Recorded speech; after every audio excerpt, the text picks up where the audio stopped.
ದೇಶ. ಇದನ್ನ ಒಂದು ಉಪಖಂಡ ಅಂತ ಕರೀತಾರೆ ಅಂತ ಗೊತ್ತಿದೆಯೋ ಗೊತ್ತಿಲ್ವೋ? ಸೊ ಭಾರತ ಅಂತಕ್ಕಂಥದ್ದನ್ನ ಉಪಖಂಡ ಅಂತ ಕರೀತಾರೆ. ಯಾಕೆ ಇದನ್ನ ಉಪಖಂಡ ಅಂತ ಹೇಳಿ ಕರೀತಾರೆ ಅಂತಕ್ಕಂಥದ್ದು ಯಾರ್ಯಾರು ಗೊತ್ತಿದೆಯಾ? ಎಷ್ಟು ಜನ ಗೊತ್ತಿದೆ? ಎಷ್ಟು ಜನ ಗೊತ್ತಿದೆ? ಕೈಯಲ್ಲಿ ಮಾತ್ರ ಇತ್ತು. ನೀನ್ ಹೇಳಪ್ಪ. ಗಾಯತ್ರಿ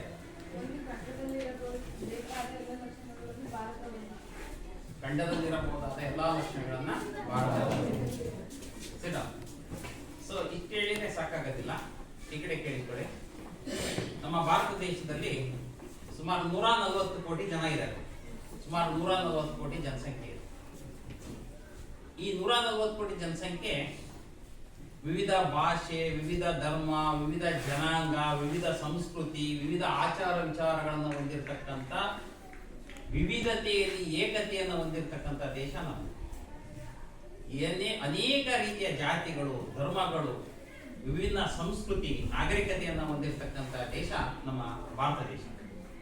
ಅಷ್ಟೇ ಅಲ್ಲ, ನಮ್ಮ ಭಾರತ ದೇಶದ ಒಂದು ವಿಸ್ತೀರ್ಣವನ್ನು ನೋಡಿದಾಗ ಅಲ್ಲಿನ ವಾಯುಗುಣ, ಸ್ವಾಭಾವಿಕ ಸಸ್ಯವರ್ಗ, ಹಾಗೆ ಪ್ರಾಣಿವರ್ಗ, ಸ್ವಾಭಾವಿಕ ಪ್ರಾಣಿವರ್ಗ, ಇವೆಲ್ಲ ಅಂಶಗಳನ್ನು ನೋಡಿದಾಗ ಜನಸಂಖ್ಯೆಯಿಂದ ಹಿಡಿದು ಸ್ವಾಭಾವಿಕ ಸಸ್ಯವರ್ಗದಿಂದ ಹಿಡಿದು ಪ್ರಾಣಿವರ್ಗದಿಂದ ಹಿಡಿದು ವಾಯುಗುಣ, ಇವೆಲ್ಲ ಅಂಶಗಳನ್ನು ನೋಡಿದಾಗ ಒಂದು ಖಂಡದಲ್ಲಿ ಏನು ಕಂಡು ಬರುವ ಚಿತ್ರಣ ಇರುತ್ತೋ ಸ್ವಾಭಾವಿಕ ಲಕ್ಷಣಗಳು, ಅವು ಬಹುತೇಕ ನಮ್ಮ ಭಾರತ ದೇಶ ಒಂದರಲ್ಲೇನೆ ಅವು ಸಿಗ್ತವೆ, ಕಂಡು ಬರ್ತವೆ. ಹಾಗಾಗಿ ಇದನ್ನ ಒಂದು ಉಪಖಂಡ ಅಂತ ಹೇಳಿ ಕರೆಯಲಾಗಿದೆ. ಭಾರತವನ್ನ ಒಂದು ಉಪಖಂಡ ಅಂತ ಹೇಳಿ ಇದನ್ನ ಕರೆಯಲಾಗಿದೆ.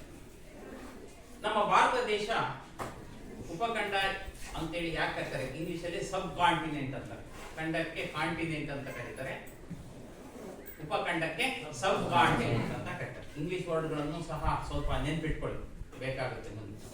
ಸೊ ಈ ಕಡೆ ನೋಡಿ, ಇಲ್ಲಿ ನಮ್ಗೆ ಈ ನಮ್ಮ ಭಾರತ ದೇಶ ಇದರ ಒಂದು ಭೌಗೋಳಿಕ ಸ್ಥಾನ ಎಲ್ಲಿದೆ, ವಿಶ್ವದಲ್ಲಿ ಭಾರತ ಯಾವ ಸ್ಥಾನದಲ್ಲಿದೆ, ಯಾವ ಒಂದು ಸ್ಥಾನವನ್ನ ಭಾರತ ಅಲಂಕರಿಸಿದೆ ಅಂತಕ್ಕಂಥದ್ದನ್ನ ನಾವು ಮೊದಲು ನೋಡಬೇಕು.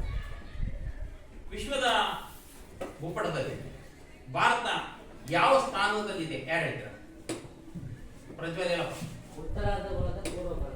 ಉತ್ತರಾರ್ಧಗೋಳದ ಪೂರ್ವ ಭಾಗ. ಉತ್ತರಾರ್ಧಗೋಳದ ಪೂರ್ವ ಭಾಗದಲ್ಲಿರ್ತಕ್ಕಂಥ ನಮ್ಮ ಭಾರತ ದೇಶ ಉತ್ತರಾರ್ಧಗೋಳದ ಪೂರ್ವಾರ್ಧಗೋಳದಲ್ಲಿ ಇರ್ತಕ್ಕಂಥದ್ದನ್ನ ನಾವು ಹೇಳ್ತೇವೆ. ಸೊ ಉತ್ತರಾರ್ಧಗೋಳದ ಪೂರ್ವ ಭಾಗ. ಈಗ ವಿಶ್ವದಲ್ಲಿ ಅನೇಕ ಖಂಡಗಳಿದಾವೆ. ಅನೇಕ ಖಂಡಗಳು ಅಂದ್ರೆ ಎಷ್ಟು ಖಂಡಗಳಿದಾವಪ್ಪ? 7 ಖಂಡಗಳಿದಾವ ಅಲ್ವಾ? ಈಗ ಹೊಸದಾಗಿ ಒಂದು ಖಂಡ ಕಂಡಿಡಿದಾರೆ ಅಂತೇಳಿ ಹೇಳಿದ್ದೆ, ನೀನ್ ಹೇಳಪ್ಪ. ಹಿಂದೆ ಹೇಳಿದ್ದೆ ನಾನು 9th ಸ್ಟ್ಯಾಂಡರ್ಡ್ ಅಲ್ಲಿ. ಯಾರಿಗೆ ಹೇಳ್ತೀರಾ? ಜಿಲ್ಯಾಂಡಿಯಾ ಅಂತಕ್ಕಂಥದ್ದು. ಸೊ ಒಟ್ಟು 7 ಖಂಡಗಳು.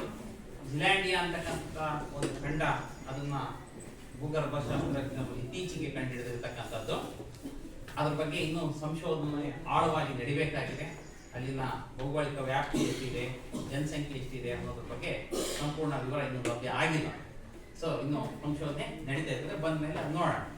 ನಮ್ಮ ಭಾರತ ದೇಶ ಯಾವ ಖಂಡದಲ್ಲಿದೆ? ನೀವು ನಮ್ಮ ಭಾರತ ದೇಶ ಈ 7 ಖಂಡಗಳಲ್ಲಿ ಯಾವ ಖಂಡದಲ್ಲಿ ಬರುತ್ತೆ? ಏಷ್ಯಾ ಖಂಡದಲ್ಲಿ. ಭಾರತ ದೇಶ ಏಷ್ಯಾ ಖಂಡದಲ್ಲಿ ಬರ್ತಕ್ಕಂಥ ಒಂದು ದೇಶ. ಏಷ್ಯಾ ಖಂಡದ ಯಾವ ಭಾಗದಲ್ಲಿ ಬರುತ್ತೆ? ದಕ್ಷಿಣ ಭಾಗದಲ್ಲಿ. ಏಷ್ಯಾ ಖಂಡದ ದಕ್ಷಿಣ ಭಾಗದಲ್ಲಿ ಬರ್ತಕ್ಕಂಥ ದೇಶ ನಮ್ದು ಭಾರತ ದೇಶ. ಇದನ್ನ ನೆನ್ಪಿಟ್ಕೊಳ್ಳಿ. ಉತ್ತರಾರ್ಧಗೋಳದ ಪೂರ್ವ ಭಾಗದಲ್ಲಿದೆ, ಏಷ್ಯಾ ಖಂಡದ ದಕ್ಷಿಣ ಭಾಗ. ಇದು ಭೂಮಿಯ ಸ್ವರೂಪ. ಭಾರತ ಯಾವ ರೀತಿ ಇದೆ ಅಂತಂದ್ರೆ, ಭಾರತವನ್ನು ಒಂದು ಪರ್ಯಾಯ ದ್ವೀಪ ಅಂತ ಕರೀತೀವಿ. ಭಾರತವನ್ನು ಏನಂತ ಕರೀತೀವಿ? ದ್ವೀಪ ಅಂದ್ರೇನು, ಪರ್ಯಾಯ ದ್ವೀಪ ಅಂದ್ರೇನು ಗೊತ್ತಲ್ಲ ಕಾನ್ಸೆಪ್ಟ್? ದ್ವೀಪ ಅಂತ ಯಾವ್ದು ಕರೀತಾರೆ, ಪರ್ಯಾಯ ದ್ವೀಪ ಅಂತೇಳಿ ಯಾವ್ದು ಕರೀತಾರೆ? ಯಾರು ಹೇಳ್ತಾರೆ? ದ್ವೀಪ ಅಂತ ಗೊತ್ತಲ್ಲ ನಿಮ್ಗೆ?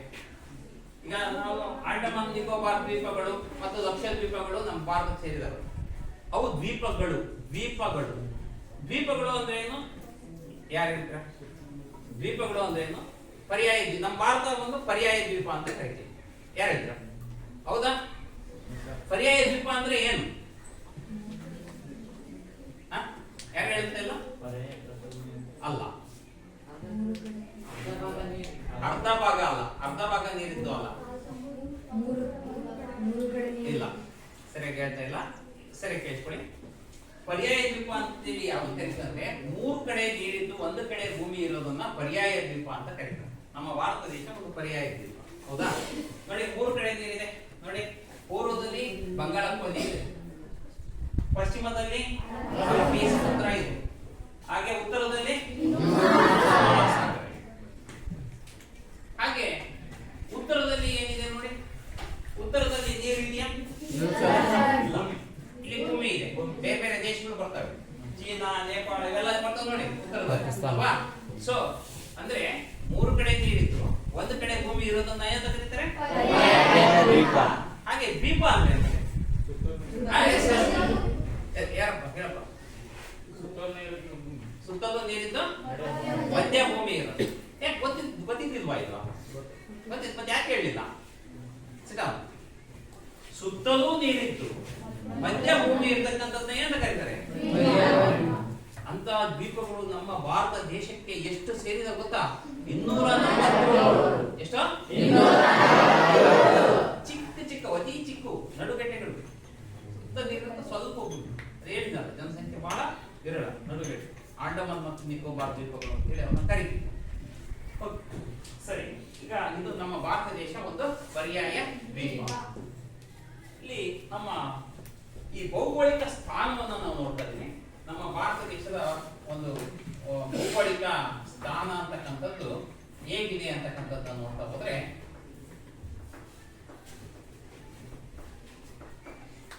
ಈ ಭೌಗೋಳಿಕ ಸ್ಥಾನದಲ್ಲಿ ಎಲ್ಲಿಂದ ಎಲ್ಲಿವರೆಗೆ ಅಂತೇಳಿ ಹೇಳ್ಬೋದು. ನಾವು ಸುಮ್ಮನೆ ಏಷ್ಯಾ ಖಂಡದ ದಕ್ಷಿಣ ಭಾಗದಲ್ಲಿದೆ ಅಂತಂದ್ರೆ ಅಷ್ಟೇ ಸಾಕಾಗಲ್ಲ. ಎಲ್ಲಿಂದ ಎಲ್ಲಿಯವರೆಗೆ ವ್ಯಾಪಿಸಿದೆ ನಮ್ಮ ಭಾರತ ದೇಶದ ವಿಸ್ತೀರ್ಣ, ಎಲ್ಲಿಂದ ಎಲ್ಲಿಯವರೆಗೆ ವ್ಯಾಪಿಸಿದೆ ಅನ್ನೋದು ಹೇಳ್ಬೇಕಾಗುತ್ತೆ, ಹೌದವಾ? ಅದಕ್ಕಿಂತ ಮುಂಚೆ ಭಾರತ ದೇಶ ಅಂತಕ್ಕಂಥ ಹೆಸರು ಹೇಗ್ ಬಂತು ಅಂತ ಗೊತ್ತಿದೆಯಾ? ಯಾರು ಹೇಳ್ತೀರಾ? ನೀನ್ ಹೇಳಪ್ಪ.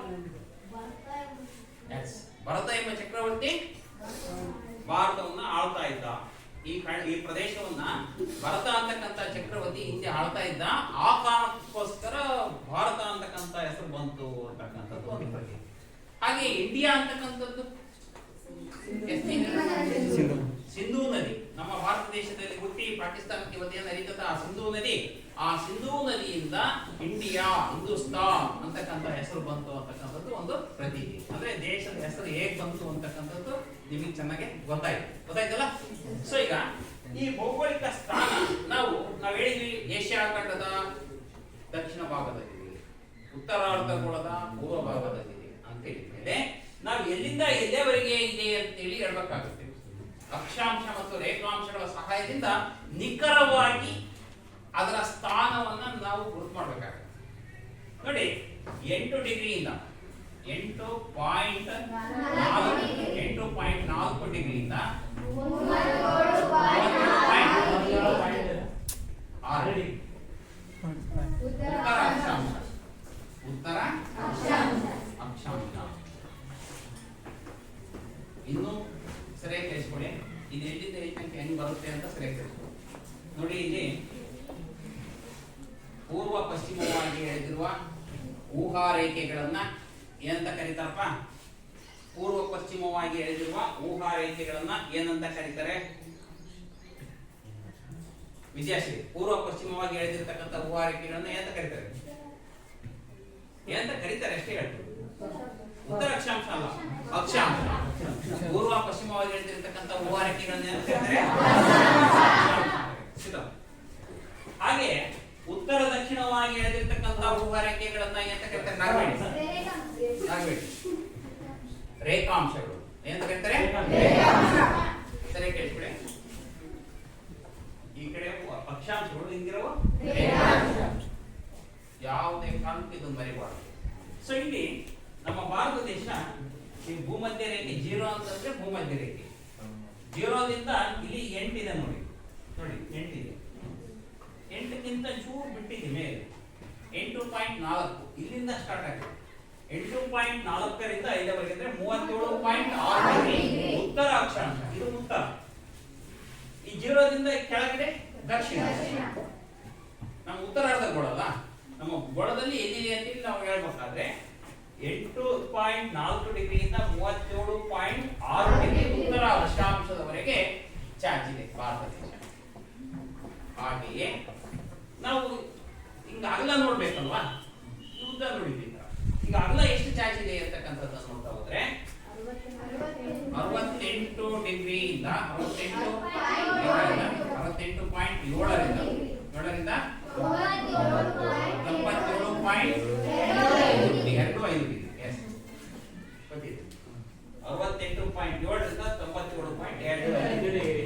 ಸೊ ಇಲ್ಲಿ ಈಗ ನೋಡಿ, ನಾನು ಹೇಳಿದೆ ಏಷ್ಯಾ ಖಂಡದಲ್ಲೂ ಅದರಲ್ಲೂ ಮಧ್ಯದಲ್ಲಿದೆ, ಉತ್ತರ ಅರ್ಧಗೋಳದ ಪೂರ್ವಾರ್ಧಗೋಳದಲ್ಲಿ ಮತ್ತೆ ಮಧ್ಯದಲ್ಲಿ ಬರುತ್ತೆ. ಯಾಕೆ ಅಂದ್ರೆ ಎಲ್ಲಿಂದ ಸ್ಟಾರ್ಟ್ ಆಗುತ್ತೆ ಅಂತಂದ್ರೆ 68.7ರಿಂದ ಸ್ಟಾರ್ಟ್ ಆಗುತ್ತೆ. ಗೊತ್ತಾಯ್ತಲ್ಲ, 68.7ರಿಂದ ಇಲ್ಲಿಂದ ಸ್ಟಾರ್ಟ್ ಆಗುತ್ತೆ. 68.7 ಅಂದ್ರೆ ಇಲ್ಲಿ ಈ ಎಡ್ಜ್ ಬರ್ತಾ ಕಾಣ್ತೀವಿ ನಾವು ಈ ಕಡೆಯಿಂದ. ಇಲ್ಲಿಂದ ಸ್ಟಾರ್ಟ್ ಆಗಿತ್ತು ಇಲ್ಲಿ ಕೊನೆ ಕೊಡ್ಬೇಕಲ್ಲ, ಹೌದಾ? ಸೊ ಇದು 68.7ರಿಂದ 97.25ವರೆಗೆ ಭಾರತದ ವ್ಯಾಪ್ತಿ ಹಬ್ಬಿದೆ ಅಂತ ಹೇಳಿ ಕರೀತಾರೆ. ಇಲ್ಲಿ ಅಕ್ಷಾಂಶ ಮತ್ತು ರೇಖಾಂಶವನ್ನ ನಾವು ನೋಡ್ತಕ್ಕಂಥ ಸಂದರ್ಭದಲ್ಲಿ ನಾವು ವೆರಿ ಇಂಪಾರ್ಟೆಂಟ್ ಒಂದು ಪಾಯಿಂಟ್ ಅನ್ನ ಈಗ ಹೇಳ್ತಾ ಇದ್ದೀವಿ, ಕೇಳಿಸ್ಕೊಳ್ಳಿ. ಇಲ್ಲಿ 23.5 ಡಿಗ್ರಿ ಇಲ್ಲಿದೆ, 23.5 ಡಿಗ್ರಿ ಪೂರ್ವ ರೇಖಾಂಶ ಅಂತ ಕರೀತೀವಿ. ಇಲ್ಲಿದೆ ನೋಡಿ, ಇಲ್ಲೊಂದು ಗೆರೆ ಹೋಗುತ್ತೆ ದೊಡ್ಡದಾಗಿ, ಕಾಣ್ತಾ ಇದೆ, ಮುಂದಿದ್ದಾಗ ಚೆನ್ನಾಗಿ ಕಾಣ್ತಾ ಇದೆ ನೋಡಿ. ಈ ಗೆರೆ ದೊಡ್ಡ ಗೆರೆ ಕಾಣ್ತಾ ಇದೆ ಮಧ್ಯದಲ್ಲಿ. ಭಾರತವನ್ನ ಉತ್ತರ ಭಾರತ ಮತ್ತು ದಕ್ಷಿಣ ಭಾರತ ಎಂದು ವಿಭಾಗಿಸಿದೆ, ಮಧ್ಯದಲ್ಲಿ ಹೋಗುತ್ತೆ. 23.5 ಡಿಗ್ರಿ ಉತ್ತರ ಅಕ್ಷಾಂಶ, ಅದಕ್ಕೆ ಏನು ಕರೀತಾರೆ ಗೊತ್ತಾ? ಕರ್ಕಾಟಕ ಸಂಕ್ರಾಂತಿ ವೃತ್ತ ಅಂತ ಕರೀತಾರೆ. ಅಂದ್ರೆ 23.5 ಡಿಗ್ರಿ ಪೂರ್ವ ರೇಖಾಂಶ ಯಾವುದು? 23.30 ಡಿಗ್ರಿ ಪೂರ್ವ ರೇಖಾಂಶ.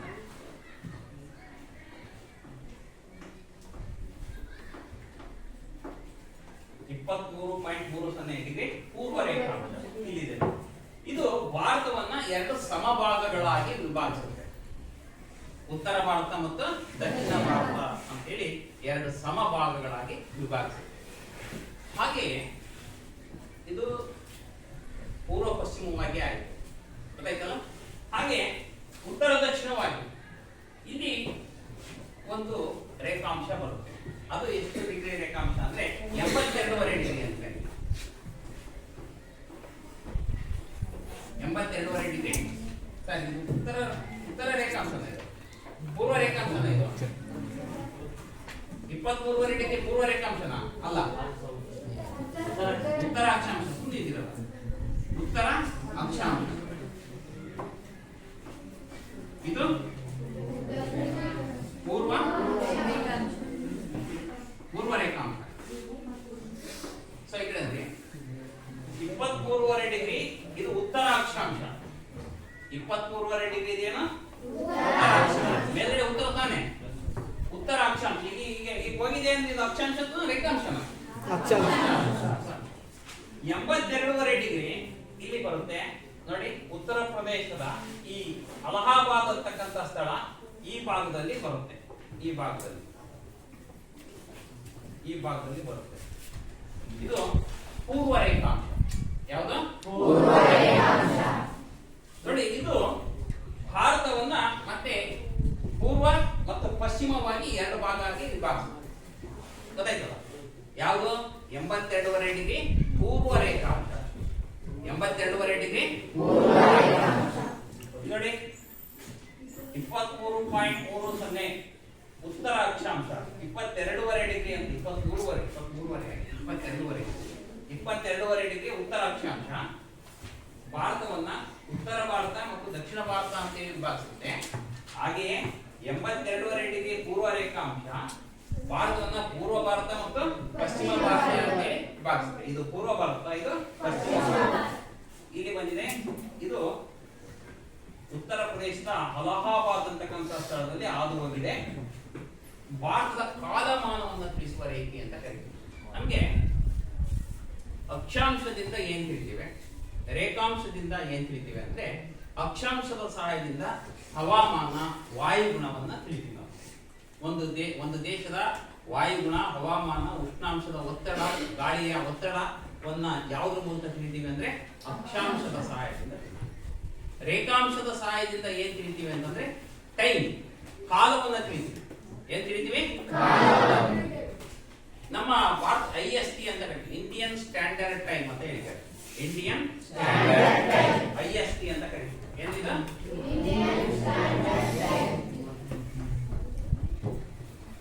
IST Indian standard time. ಈ ಇಂಡಿಯನ್ ಸ್ಟ್ಯಾಂಡರ್ಡ್ ಟೈಮ್ ಅನ್ನ ನಮ್ಮ ಭಾರತ ದೇಶದಲ್ಲಿ ಯಾವ ರೇಖಾಂಶದ ಸಹಾಯದಿಂದ ತಿಳಿಸಬೇಕು? ಪೂರ್ವ ರೇಖಾಂಶ ಯಾವುದು? ಎಷ್ಟು ಡಿಗ್ರಿ? 82.5 ಡಿಗ್ರಿ ಪೂರ್ವ ರೇಖಾಂಶದ ಸಹಾಯದಿಂದ ನಮ್ಮ ಭಾರತದ ಕಾಲಮಾನವನ್ನ ನಾವು ತಿಳಿತೇವೆ. ನೋಡಿ, ಒಂದೇ ನೆನಪಿಟ್ಕೊಳ್ಳಿ, ರೇಖಾಂಶದ ಸಹಾಯದಿಂದ ಟೈಮ್ ಅನ್ನ ತಿಳಿತೀವಿ. ಸಹಾಯದಿಂದ ಅಕ್ಷಾಂಶದ ಸಹಾಯದಿಂದ ಹವಾಮಾನ. ಎಸ್, ಗೊತ್ತಾಯ್ತಲ್ಲ? ಗಾಳಿಯ ಒತ್ತಡ, ವಾಯುಗುಣ, ಇದರ ಎಲ್ಲ ಅಂಶಗಳನ್ನ ತಿಳಿಸ್ತಕ್ಕಂಥದ್ದು ಯಾವುದು? ಅಕ್ಷಾಂಶ. ಸೊ ಹೀಗೆ ನಮಗೆ ಆ ಟೈಮ್ ಅನ್ನ ನಿರ್ಧಾರ ಮಾಡ್ತಕ್ಕಂಥ ರೇಖೆ ನಮ್ಮ ಭಾರತ ದೇಶದ ಪ್ರಮುಖವಾದ ಉತ್ತರ ಪ್ರದೇಶದ ಒಂದು ನಗರದ ಮೂಲಕ ಅದು ಹೋಗಿದೆ ಅಂತ ಈಗ ತೋರಿಸ್ತೇವೆ ನಾವು. ಯಾವ್ದಾದ್ರು ನಗರ? ಯಾವುದು? ಪ್ರಯಾಗ್ರಾಜ್ ಅಂತೇಳಿ ಹಿಂದಿ ಹೆಸರಿರ್ತದೆ. ಈಗ ಅಲಹಾಬಾದ್ ಅಂತೇಳಿ ಅಲಹಾಬಾದ್ ಮೂಲಕವಾಗಿ ಅದು ಹಾದು ಹೋಗಿದೆ. ಇದೇ ನಮ್ಮ ಭಾರತ ದೇಶದ ಕಾಲಮಾನವನ್ನ ತಿಳಿಸುವ ರೇಖೆ. ತಿಳಿತಲ್ಲ ಇದು? ಈಗ ನಾವು ಭಾರತದ ಅಕ್ಷಾಂಶ ಮತ್ತು ರೇಖಾಂಶದ ಸಹಾಯದಿಂದ ಭಾರತದ ಸ್ಥಾನ ಭೌಗೋಳಿಕವಾಗಿ ವಿಶ್ವದ ಭೂಪಟದಲ್ಲಿ ಎಲ್ಲಿದೆ ಅಂತ ತಿಳಿದ್ವಿ. ಎಷ್ಟು ಕಿಲೋಮೀಟರ್ ಇದೆ, ಉತ್ತರ ದಕ್ಷಿಣವಾಗಿ ಎಷ್ಟು ಕಿಲೋಮೀಟರ್ ಇದೆ, ಪೂರ್ವ ಪಶ್ಚಿಮವಾಗಿ ಎಷ್ಟು ಕಿಲೋಮೀಟರ್ ಇದೆ ಅಂತಕ್ಕಂಥದ್ದನ್ನ ನಾವು ತಿಳ್ಕೊಬೇಕಾಗಿದೆ. ಈಗ ನೋಡಿ, ನಮ್ಮ ಭಾರತ ದೇಶ ನೋಡಿದ್ರೆ ಗೊತ್ತಾಗುತ್ತೆ, ಹೆಚ್ಚು ಕಡಿಮೆ, ಸ್ವಲ್ಪ ಹೆಚ್ಚು ಕಡಿಮೆ ಹಿಂಗೂ ಅಷ್ಟೇ ಇದೆ, ಹಿಂಗೂ ಅಷ್ಟೇ ಇದೆ ಅಂತ ನೋಡ್ಲಿಕ್ಕೆ ಅನ್ಸುತ್ತೆ, ಹೌದಲ್ಲ? ಸೊ ಆದ್ರೆ ಕಿಲೋಮೀಟರ್ ಗಟ್ಟಲೆ ನೋಡಿದಾಗ ನೋಡಿ, ಪೂರ್ವ ಪಶ್ಚಿಮವಾಗಿ ನೋಡಿ, ಉತ್ತರ ದಕ್ಷಿಣವಾಗಿ 3214 ಕಿಲೋಮೀಟರ್ ಇದೆ. ಎಷ್ಟಿದೆ? 14 ಕಿಲೋಮೀಟರ್. 3214 ಕಿಲೋಮೀಟರ್ ಹಿಂಗಿದೆ. ಇಲ್ಲಿಂದ ಹಿಡಿದು ಲಡಾಖ್ ಶ್ರೇಣಿ ಇಲ್ಲಿಂದ ಬರುತ್ತೆ, ಇಲ್ಲಿ ಕನ್ಯಾಕುಮಾರಿ ಬರುತ್ತೆ, ಇಲ್ಲಿಂದ ಇಲ್ಲಿ ಅವರಿಗೆ 3214 ಕಿಲೋಮೀಟರ್. ನೋಡಿ, ನೀವು ಒಂದು 10 ಕಿಲೋಮೀಟರ್ ಅಂದ್ರೆ ಎಷ್ಟು ದೂರ ಆಗುತ್ತೆ? ಅದೇ 3214 ಕಿಲೋಮೀಟರ್. ನೀವು ಕನ್ಯಾಕುಮಾರಿಯರು ಏನಾದರೂ ಲಡಾಖ್ ಶ್ರೇಣಿಗೆ ಹೋಗಬೇಕು, ನಮ್ಮ ಭಾರತ ತುತ್ತ ತುದಿಯನ್ನ ಮೇಲೆ ಮುಟ್ಟಬೇಕು ಅಂತಂದ್ರೆ ಎಷ್ಟು ಕಿಲೋಮೀಟರ್ ಸಾಕಬೇಕು? 3214 ಕಿಲೋಮೀಟರ್. ಹಾಗೆ ಇಲ್ಲಿ ಗುಜರಾತ್ ಬರುತ್ತೆ. ಇಲ್ಲಿ ಬರುತ್ತೆ ಯಾವ್ದು? ಪಶ್ಚಿಮದಲ್ಲಿ ಗುಜರಾತ್, ಪೂರ್ವದಲ್ಲಿ ಇದೆ ಅರುಣಾಚಲ ಪ್ರದೇಶ, ಸಿಕ್ಕಿಂ ಬರ್ತದೆ. ಇಲ್ಲಿಂದ ಇಲ್ಲಿವರೆಗೆ ಅಂದ್ರೆ ಪೂರ್ವ ಪಶ್ಚಿಮವಾಗಿ ಎಷ್ಟು ಕಿಲೋಮೀಟರ್ ಇದೆ ಅಂದ್ರೆ 2933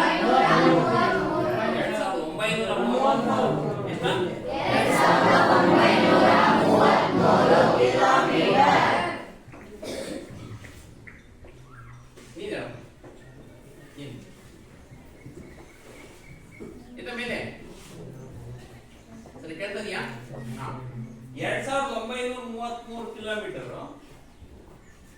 ಹಿಂಗಿದೆಯೋ ಅಥವಾ ಹಿಂಗಿದೆಯೋ ಅಂದ್ರೆ ಪೂರ್ವ ಪಶ್ಚಿಮವಾಗಿದೆಯೋ ಉತ್ತರ ದಕ್ಷಿಣವಾಗಿದೆ? ಸರಿಯಾಗಿ ಕೇಳಿ. ಪೂರ್ವ ಪಶ್ಚಿಮವಾಗಿ ಎಷ್ಟು? 2930. ಉತ್ತರ ದಕ್ಷಿಣವಾಗಿ 3214. ಹೌದಾನೆ? ಹೀಗೆ ಎಷ್ಟು ಕಿಲೋಮೀಟರ್ ವ್ಯಾಪ್ತಿ ಇದೆ ಅಂತಕ್ಕಂಥದ್ದು ನಾವು ಈ ಭಾರತ ದೇಶ ಹಿಂಗೆ ಎಷ್ಟಿದೆ, ಹಿಂಗೆ ಎಷ್ಟು ಕಿಲೋಮೀಟರ್ ಇದೆ ಅಂತ ಗೊತ್ತಾಯ್ತು. ಈಗ ನಾವು ತೀರ ಪ್ರದೇಶಕ್ಕೆ ಬರೋಣ. ನಮ್ಮ ಭಾರತ ದೇಶದ ಮೇರೆಯನ್ನ ನೋಡಿದೆ. ನಮಗೆ ಭೂಮೇರೆ ಮತ್ತು ಜಲ ಮೇರೆಯನ್ನ ನೋಡಿ, ಭೂಗಡಿ ಮತ್ತು ಜಲಗಡಿಯನ್ನ ನೋಡಿ ಅಲ್ವಾ? ಅಂದ್ರೆ ಭಾರತ ದೇಶದ ಭೂಗಡಿ ಎಲ್ಲಿಂದ ಇಲ್ಲಿವರೆಗಿದೆ, ಅದು ಎಷ್ಟು ಕಿಲೋಮೀಟರ್ ಇದೆ, ಜಲಗಡಿ ಎಷ್ಟಿದೆ ಅಂತಕ್ಕಂಥದ್ದನ್ನ ನಾವು ಇಲ್ಲಿ ನೋಡ್ತಾ ಹೋದ್ರೆ ಇಲ್ಲಿಂದ ಸ್ಟಾರ್ಟ್ ಆಗುತ್ತೆ ನೋಡಿ. ಇದು ಈ ಕಲರ್ ನೀರು, ಈ ಕಲರ್ ಕಾಣುತ್ತಲ್ಲ, ಇದು ನೀರಿನ ಕಲರ್. ಇಲ್ಲಿಂದ ಸ್ಟಾರ್ಟ್ ಆಗತ್ತೆ ನೋಡಿ. ನೋಡಿ ಇಲ್ಲಿಂದ ಸ್ಟಾರ್ಟ್ ಆಗುತ್ತೆ, ಇಲ್ಲಿಂದ ಸ್ಟಾರ್ಟ್ ಆಗಿ ಇದು ಭೂಗಡಿ, ಇದು ಇಲ್ಲಿಂದ ಸ್ಟಾರ್ಟ್ ಆಗಿ ಕೊನೆಗೆ ಇಲ್ಲಿಗೆ ಮುಟ್ಟುತ್ತೆ. ಇದು ಭೂಗಡಿ. ಈ ಭೂಗಡಿ 15,200 ಕಿಲೋಮೀಟರ್ ಇದೆ. 15,200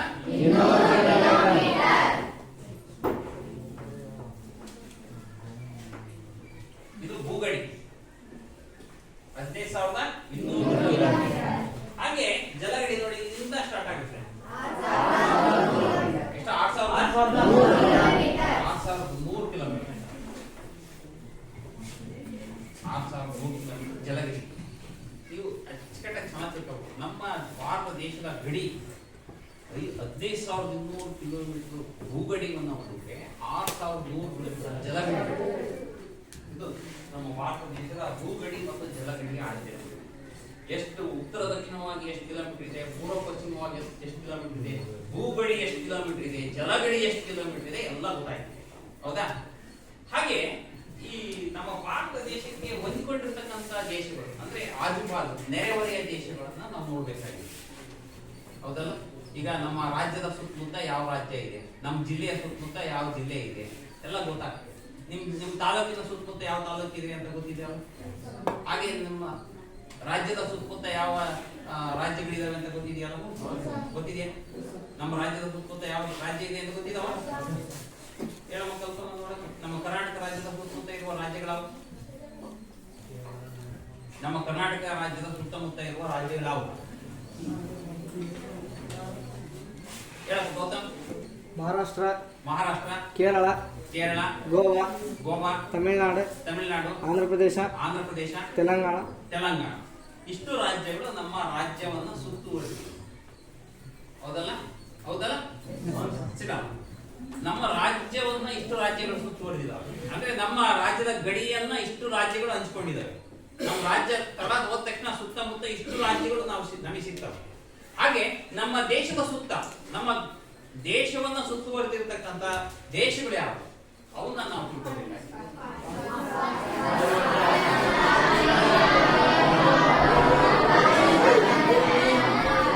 ಸೊ ಓಕೆ, ಗುಂಪಿನಲ್ಲಿ ಹೇಳ್ಬೇಡಿ. ಯಾರಾದ್ರೂ ಒಬ್ರು ಬಂದು ತೋರಿಸ್ಬೇಕಲ್ಲ. ಯಾರು ತೋರಿಸ್ತಾರ? ಯಾವನ್ನ ತೋರಿಸ್ಬ? ಯಾವ್ಯಾವ ದೇಶಗಳು ಎಲ್ಲೆಲ್ಲಿದ್ದಾವೆ ನಮ್ಮ ಭಾರತದ ಗಡಿಯನ್ನು ಹಂಚ್ಕೊಂಡ್ರು ತೋರಿಸ್ತಾರೆ. ದೂರ ನಿಂತು ತೋರಿಸ್ತಾರೆ. ಸರಿಯಾಗಿ ನೋಡ್ಕೊಳ್ಳಿ. ಮತ್ತೆ ನಾನು ಕೇಳ್ತಿರ್ತೀನಿ, ಯಾವಾಗ ಕೇಳ್ತೀನಿ ಗೊತ್ತಿಲ್ಲ. ಯಾವ ದಿಕ್ಕಿಗೆ ಅದಾವ? ಅದು ಯಾವ ದಿಕ್ಕು? ಉತ್ತರ.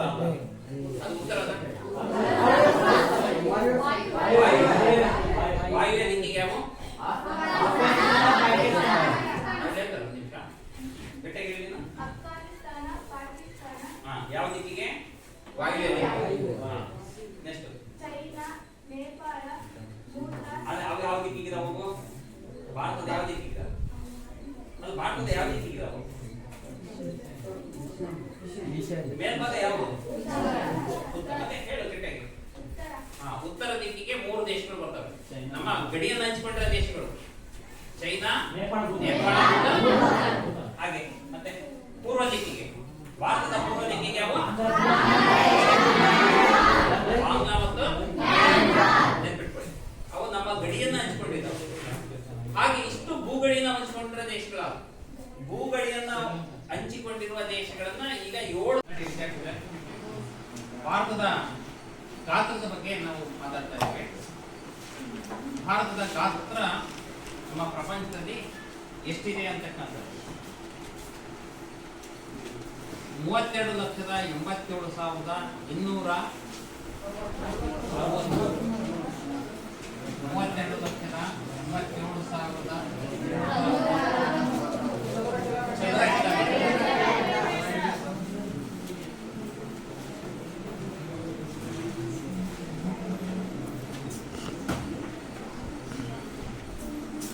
ಇದು ನಮ್ಮ ಭಾರತದ ಗಾತ್ರ ನೋಡಿ. 32,87,263 ಚದರ ಕಿಲೋಮೀಟರ್ ವಿಸ್ತೀರ್ಣವನ್ನ ನಮ್ಮ ಭಾರತ ದೇಶ ಹೊಂದಿರತಕ್ಕಂಥದ್ದು. ನೋಡಿ, ಗಾತ್ರದಲ್ಲಿ ಪ್ರಪಂಚದ ಭೂಪಟದಲ್ಲಿ ಏನು ಭೂಮಿ ಇದೆ ಅದರಲ್ಲಿ ನಮ್ಮ ಭಾರತದ ಶೇಕಡಾವಾರು ಪ್ರಮಾಣ ಎಷ್ಟು ಅಂದ್ರೆ 2.4 ಅಂತ ಕರೀತಾರೆ. ಎಷ್ಟಿದೆ? 2.4. ಬಹಳ ಕಡಿಮೆ, ಜನಸಂಖ್ಯೆಗೆ ಹೋಲಿಸಿದ್ರೆ ಬಹಳ ಕಡಿಮೆ. ಯಾಕೆಂದ್ರೆ 7.5 ಇದೆ. ಜನಸಂಖ್ಯೆಯಲ್ಲಿ ಎಷ್ಟಿದೆ ಶೇಕಡವಾರು? 7.5 ಇದೆ. ಆದ್ರೆ ಭೂ ವಿಸ್ತೀರ್ಣದಲ್ಲಿ 2.4 ಶೇಕಡ 2.4. ಇದು ಸ್ವಲ್ಪ ನಮ್ಮ ಭಾರತ ದೇಶ ಹಿಂದುಳಿಲಿಕ್ಕೆ ಬಹಳ ಪ್ರಮುಖವಾದ ಕಾರಣ ಆಗಿದೆ. ಜನಸಂಖ್ಯೆ 7.5 ಇದೆ, ಭೂಪ್ರದೇಶದಲ್ಲಿ 2.4. ಇದು ಪ್ರಪಂಚದ ಒಂದು ಲೆಕ್ಕಾಚಾರವನ್ನು ನೋಡಿ ನಮ್ಮ ಭಾರತ ದೇಶದ ಲೆಕ್ಕಾಚಾರ ಇರ್ತದೆ. ಇಲ್ಲಿ ನೋಡಿ, ಜಗತ್ತಿನಲ್ಲಿ ವಿಸ್ತೀರ್ಣದಲ್ಲಿ 7ನೇ ಸ್ಥಾನ ಹೊಂದಿದೆ. ಸ್ಥಾನ ಎಷ್ಟು ವಿಸ್ತೀರ್ಣದಲ್ಲಿ? 7ನೇ ಸ್ಥಾನ. ವಿಸ್ತೀರ್ಣದಲ್ಲಿ 7ನೇ ಸ್ಥಾನ. ಜನಸಂಖ್ಯೆಯಲ್ಲಿ ವಿಸ್ತೀರ್ಣದಲ್ಲಿ ಮೊದಲ ಸ್ಥಾನವನ್ನು ಹೊಂದಿರತಕ್ಕಂಥ ದೇಶ ಯಾವ್ದು? ರಷ್ಯಾ ದೇಶ. ಅದನ್ನ ಯುರೇಷಿಯಾ ಅಂತಲೂ ಸಹ ಕರೀತಾರೆ. ಅಂದ್ರೆ ಬಹಳ ಪ್ರಮುಖವಾಗಿ ಅದು 2 ಖಂಡಗಳಲ್ಲಿ ಕಂಡು ಬರುತ್ತೆ. ರಷ್ಯಾ ದೇಶ ಏಷ್ಯಾ ಮತ್ತು ಯುರೋಪ್ ಖಂಡಗಳಲ್ಲಿ ಕಂಡು ಬರುತ್ತೆ. ನಾನು ಕಳೆದ ತರಗತಿಯಲ್ಲಿ ಅದು ಹೇಳಿದ್ದೆ. ರಷ್ಯಾ ದೇಶ ಶೇಕಡ 16 ಭೂಪ್ರದೇಶವನ್ನು ಹೊಂದಿದೆ. ಭಾರತ ಶೇಕಡ 2.4 ಹೊಂದಿದೆ. ರಷ್ಯಾ ಶೇಕಡ 16 ಭೂಪ್ರದೇಶವನ್ನು ಹೊಂದಿದೆ. ವಿಸ್ತೀರ್ಣದಲ್ಲಿ ನಂಬರ್ 1 ಸ್ಥಾನ. ವಿಶಾಲವಾದ ದೇಶ ಜಗತ್ತಿನಲ್ಲಿ ಯಾವ್ದಾದ್ರು ಇದ್ರೆ ಅದು ಯಾವ್ದು?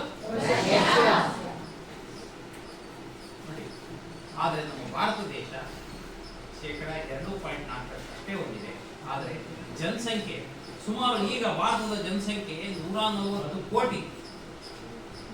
ಸೆನ್ಸಸ್ ಆಗಿಲ್ಲ. ಈಗ 2011ರಲ್ಲಿ ಸೆನ್ಸಸ್ ಆಗಿದೆ. ಸೆನ್ಸಸ್ ಅಂದ್ರೆ ಜನಗಣತಿ. 10 ವರ್ಷಗಳಿಗೊಮ್ಮೆ ಜನಗಣತಿಯನ್ನು ನಮ್ಮ ದೇಶದಲ್ಲಿ ಮಾಡ್ತಾರೆ. 2011ರಲ್ಲಿ ಆಗಿದ್ದು 2021ರಲ್ಲಿ ಆಗಬೇಕಾಗಿದೆ. ಕೊರೋನಾ ಕಾರಣದಿಂದ ಅವಾಗ ಮಾಡೋಕ್ಕಾಗಲಿಲ್ಲ. ಅದು ಮುಂದುವರೆದಿದೆ, ಇನ್ನೂ ಮಾಡಿಲ್ಲ. ಆಗ 2011ರಲ್ಲಿ ಭಾರತದ ಜನಸಂಖ್ಯೆ 121 ಕೋಟಿ. ಸೊ ಆ ಲೆಕ್ಕಾಚಾರದಲ್ಲಿ ಶೇಕಡವಾರು ಪ್ರಮಾಣ, ಜಗತ್ತಿನ ಜನಸಂಖ್ಯೆಯ ಶೇಕಡವಾರು ಪ್ರಮಾಣ 7.5 ಭಾರತದಲ್ಲಿ ಎಷ್ಟಿದೆ? ಸೊ ನೋಡಿ ಎಷ್ಟು ನಮಗೆ ವ್ಯತ್ಯಾಸ ಇದೆ ಅಂತ. ಈ ವ್ಯತ್ಯಾಸ ಏನಾಗುತ್ತೆ ಅಂತಂದ್ರೆ ಭಾರತ ದೇಶ ಬಡ ದೇಶ ಆಗಲಿಕ್ಕೆ ಕಾರಣ ಆಗಿದೆ. ಅಂದ್ರೆ ಬಡವರಿಂದ ಕೂಡಿರ್ಲಿಕ್ಕೆ ಕಾರಣ ಆಗಿದೆ. ಜನಸಂಖ್ಯೆ ಹೆಚ್ಚಳ ಯಾವ ಪ್ರಕಾರವಾಗಿ ಏರ್ತಾ ಇದೆ ಅಂದ್ರೆ ಗುಣಾಕಾರದ ಪ್ರಕಾರವಾಗಿ ಏರ್ತಾ ಇದೆ. ಆದ್ರೆ ನಮ್ಮ ದೇಶದ ಆರ್ಥಿಕ ಬೆಳವಣಿಗೆ ಆಗ್ತಾ ಇದೆ. ನಾವು ಎಲ್ಲಾ ರೀತಿಯ ಬೆಳವಣಿಗೆಯನ್ನು ಹೊಂದ್ತಾ ಇದ್ದೇವೆ ಅಲ್ವಾ? ಕೃಷಿ, ಕೈಗಾರಿಕೆ, ಸಾರಿಗೆ ಸಂಪರ್ಕ, ಪ್ರಾಥಮಿಕ ವಲಯ, ದ್ವಿತೀಯ ವಲಯ, ತೃತೀಯ ವಲಯ, ಈ 3 ವಲಯದಲ್ಲೂ ಸಹ ನಾವು ಸಾಕಷ್ಟು ವೈಜ್ಞಾನಿಕ ಆವಿಷ್ಕಾರಗಳನ್ನ ಮಾಡಿಕೊಂಡು ಪ್ರಗತಿಯನ್ನು ಹೊಂದ್ತಾ ಇದ್ದೇವೆ. ಆದ್ರೂ ಸಹ ಸಾಕು. ಯಾಕೆ ಅಂದ್ರೆ ಈ ಜನಸಂಖ್ಯಾ ಬೆಳವಣಿಗೆಯ ವೇಗ ಆರ್ಥಿಕ ಬೆಳವಣಿಗೆ ವೇಗವನ್ನ ನುಂಗಿ ಹಾಕಿ ಮುನ್ನುಗ್ಗಿದೆ ಅಂತ ಹೇಳಿ. ಯಾಕೆ ಅಂತಂದ್ರೆ ಇದು ಸಂಕಲನ ರೂಪದಲ್ಲಿದೆ, ಅದು ಗುಣಾಕಾರ ರೂಪದಲ್ಲಿ. ಸೊ ಹಾಗೇನೆ ಏನಾದ್ರೂ 2 ವೇಗ ಇದ್ದಿದ್ರೆ ಎಷ್ಟು ಜನಸಂಖ್ಯೆ ಇದ್ರೂ ಏನೂ ಆಗ್ತಾ ಇರಲಿಲ್ಲ. ಅದಕ್ಕೆ ನಮ್ಮ ಭಾರತ ದೇಶ ಜನಸಂಖ್ಯಾ ಬಾಹುಳ್ಯವನ್ನು ಹೊಂದಿರತಕ್ಕಂಥ ದೇಶ. ಮಾನವ ಸಂಪನ್ಮೂಲ ಹೇರಳವಾಗಿದೆ. ಹಾಗೆ ಮಾನವ ಸಂಪನ್ಮೂಲ ಹೇರಳವಾಗಿರೋದ್ರ ಜೊತೆಗೆ ನಮ್ಮ ಈ ಒಂದು ಖನಿಜ ಸಂಪನ್ಮೂಲಗಳು ಮತ್ತು ಶಕ್ತಿ ಸಂಪನ್ಮೂಲಗಳು ಸಹ ನಮ್ಮ ಭಾರತ ದೇಶದಲ್ಲಿ ಹೇರಳವಾಗಿದೆ. ಆದ್ರೆ ಒಂದು ವ್ಯತ್ಯಾಸ ಇದೆ. ಏನು ಅಂದ್ರೆ ಆ ಖನಿಜ ಸಂಪನ್ಮೂಲಗಳು ಮತ್ತು ಶಕ್ತಿ ಸಂಪನ್ಮೂಲಗಳನ್ನ ಸದುಪಯೋಗ ಮಾಡಿಕೊಳ್ತಕ್ಕಂಥ ಗುಣಮಟ್ಟದ ಜನಸಂಖ್ಯೆ ನಮ್ಮ ಭಾರತ ದೇಶದಲ್ಲಿ ಇಲ್ಲ.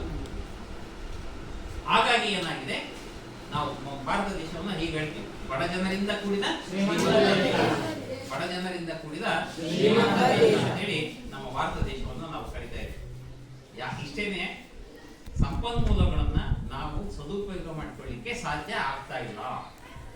ವಿದೇಶಿಗರನ್ನ ನಾವು ಕರೆಸ್ತಾ ಇದ್ದೀವಿ. ವಿದೇಶಿ ಟೆಕ್ನಾಲಜಿಯನ್ನ ನಾವು ಆಮದು ಮಾಡ್ಕೊಳ್ತಾ ಇದ್ದೀವಿ. ಅವರಿಗೆ ಸಾವಿರಾರು ಕೋಟಿ ರೂಪಾಯಿ ಹಣವನ್ನು ನಾವು ಕೊಡ್ತಾ ಇದ್ದೀವಿ. ಇಷ್ಟು ಜನಸಂಖ್ಯೆ ಇದ್ದು ಸಹ, ಸುಮಾರು 140 ಕೋಟಿ ಜನಸಂಖ್ಯೆ ಇದ್ದಾಗಿದ್ದು ಸಹ ಬೇರೆ ದೇಶದ ತಂತ್ರಜ್ಞರನ್ನ, ವಿಜ್ಞಾನಿಗಳನ್ನ, ಬೇರೆ ಇಂಜಿನಿಯರ್ಗಳನ್ನ ನಾವು ಆಮದು ಮಾಡ್ಕೊಳ್ತೀವಿ. ಅಂದ್ರೆ ಅವ್ರನ್ನ ಕರೆಸಿ ನಾವು ಅವರಿಗೆ ಹಣವನ್ನ ಕೊಡ್ತಾ ಇದ್ದೀವಿ. ಇದು ತುಂಬಾ ಲಾಸ್ ಇದೆ ನಮ್ಮ ದೇಶಕ್ಕೆ, ಇದು ನಷ್ಟ ಆಗ್ತಕ್ಕಂಥದ್ದು. ಸೊ ಹೀಗಾಗಿ ಗಾತ್ರದಲ್ಲಿ ನಮಗೆ ಭಾರತ ದೇಶ ಎಷ್ಟಿದೆ ಅಂತ ಕಾಣುತ್ತೆ. ಇದೇನು ಬೆಳೆಯೋದಿಲ್ಲ. ವಿಸ್ತೀರ್ಣದಲ್ಲಿ ಏನಾದ್ರು ಬೆಳೀತದೇನು? 32,87,263 ಚದರ ಕಿಲೋಮೀಟರ್ ವಿಸ್ತೀರ್ಣ ಏನಿದೆಯಲ್ಲ ಇದು ಅಷ್ಟೇನೆ ಇರ್ತದೆ. ಇದೇನು ಜಾಸ್ತಿ ಆಗ್ತಾ ಹೋಗಲ್ಲ, ಆದ್ರೆ ಜನಸಂಖ್ಯೆ ಏನಾಗ್ತಾ ಇದೆ? ಜಾಸ್ತಿ ಆಗ್ತದೆ. ಸೊ ಇಷ್ಟನ್ನ ನಾವು ಈ ಭಾರತದ ಭೌಗೋಳಿಕ ಸ್ಥಾನ ಮತ್ತು ಗಾತ್ರದಲ್ಲಿ ನಾವು ನೋಡ್ತೇವೆ. ಇಲ್ಲಿ ನಮಗೆ ಭಾರತದಲ್ಲಿ ಈ ಅತ್ಯಂತ ಪ್ರಮುಖವಾಗಿ